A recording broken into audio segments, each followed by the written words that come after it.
What's going on, ladies and gentlemen? Just Zugal back again, and today we've got another movie in the Cinemania Fright Nights, and that is Dead Alive, aka Braindead.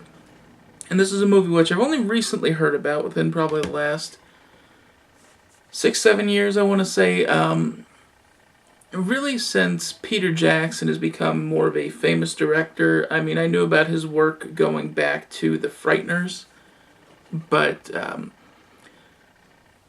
after the whole Lord of the Rings craze, I thought, let's look into this guy's other filmography, and I kept on hearing about this movie, Dead Alive, and I thought, what the hell could that be? And I've heard different things. It's a zombie movie, it's more of a comedy, all this and that. So I finally decided, let's check it out for myself. And I gotta tell you, this movie, it was pure insanity. It makes me question Peter Jackson's sanity at all. But let me just jump right into the review. First, the plot summary. A young man's mother is bitten by a Sumatran rat monkey. She gets sick and dies and comes back to life, killing and eating dogs, nurses, friends, and neighbors. Yes, so as you could tell, it's a zombie movie. But what I liked about this was it was a little mix of everything. You had the comedy, you had the zombie movies, you had a lot of drama, which that kind of surprised me. You had a little bit of romance mixed in. This movie is just a mishmash of everything. If you were to take all of those genres and throw it into a blender and add a crapload of blood, guts, and gore, you would have Braindead. Or Dead Alive. Wherever you're from. But let me get into the positives and negatives, what I liked about the movie. I like that for the most part the film didn't follow these zombie rules.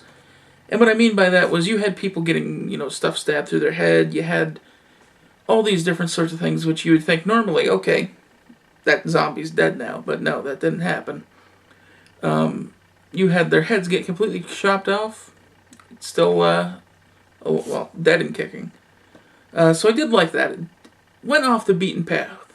Didn't follow the rules set up by other zombie movies or what are traditionally the rules of a zombie film. So I did like that. I also loved how wacky this movie was. It really felt like a surreal dream. And that's what I will say about this movie. It had a lot of style to where you almost feel like you're drunk while watching it, but you're not. I mean, there's just so many things going on, and it's shot in such a way, and it was done so creatively that the whole time you feel like you're, on some kind of weird trip or you're drunk. And that really made the movie all the much more better. The main character felt bland at first, but, he really grew on me. And that's one thing I like about movies like this, where the characters, you have the main character and you think, there's no way that guy's going to be relatable. He's too bland. There's no, character to the character, if you will. But over time, you start seeing so many different facets of the personality that it does become more interesting. So this was a case like that for me. The relationship that Lionel had with the girl, I forgot her name already, but that actually felt genuine. You could tell that there was some chemistry there between the two. So that did help out with the movie. I will say, I don't really like a ton of gore in movies. I mean, I'm not one, a little bit of blood, oh my god, I'm gonna vomit. But this movie, oh god. Especially the scene with the lawnmower. If you could imagine like a fire hose shooting blood out, that's pretty much what it was.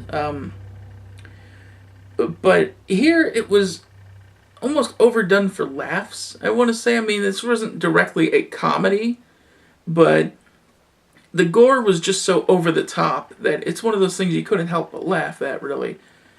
And I really felt that worked for the movie. It made it a little bit better. The characters of the film had so much personality and looked so individual that it was easy to tell them apart, unlike most zombie movies, which, for the most part, zombie movies nowadays, you have like, there's the black guy, there's the white guy, there's the Spanish guy, there's the Spanish woman, and that's how you defer them. But here, this movie was, I believe, set in the 50s. And you had so many different looks, styles to these characters that it was easy to tell them apart. Even in a whole crowd of zombies, you could say, oh, that's that character that was dancing there, that one scene, and that's the one that was asking for a drink.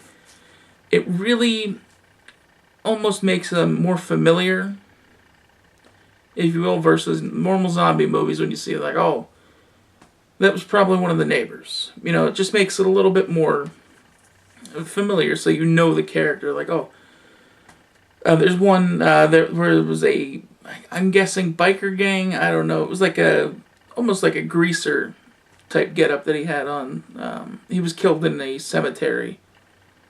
But that character who's there most of the film, you know, you could always tell that guy.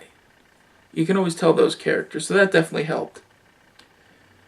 And I did like that most of the movie was more focused on Lionel than the zombies itself. Most zombie movies, like when I first heard about this movie, I thought, okay, this is just going to be a zombie movie. But no, this was focused more on the character of Lionel and how he's dealing with this situation, which I thought did make it a little bit more interesting. It set it pretty much apart from the pack. Now, there were things that I didn't like. At times, the gags that they did felt a little too silly. I mean, the one that I can think of was when they were trying to put the baby zombie. And you know what would be a better example? When Lionel's running through the park with the baby zombie, and the baby zombie's going all over, doing all these different things, going after a girl, goes on the seesaw, Lionel jumps on the seesaw, baby goes flying. Some of those I did feel was a little over the top, but really it wasn't anything that hurt the movie for me. And finally, sometimes there was a little too much going on screen, but that can be said for so many movies. Overall, this was not what I was expecting. It was actually a lot better. I've heard this movie built up so much over the years, you know, I gotta see this movie, and I finally watched the movie, and I thought, there's no way this is going to be that good. But sat down and watched it, and I will say it was pretty good. If you're not big into gory movies, or, you know, you don't like a lot of the special effects, like here, the zombies, especially the monster that one of them turns into, oh god, I won't spoil it for anyone, but I'll just say, if you don't like over-the-top, like, gory effects, or you don't like, you know, overdone monsters, this might not be the movie for you. But if you like that sort of thing and you can handle it, you might want to check out Dead Alive, Braindead. I believe those are the only two titles for it. But I found it more commonly under Dead Alive. I'll say that. So this one gets a thumbs up from me. If you like zombie movies, like a little bit of comedy, like that little wackiness, you might want to check this one out. So that's it for this video. I'll see you guys next time.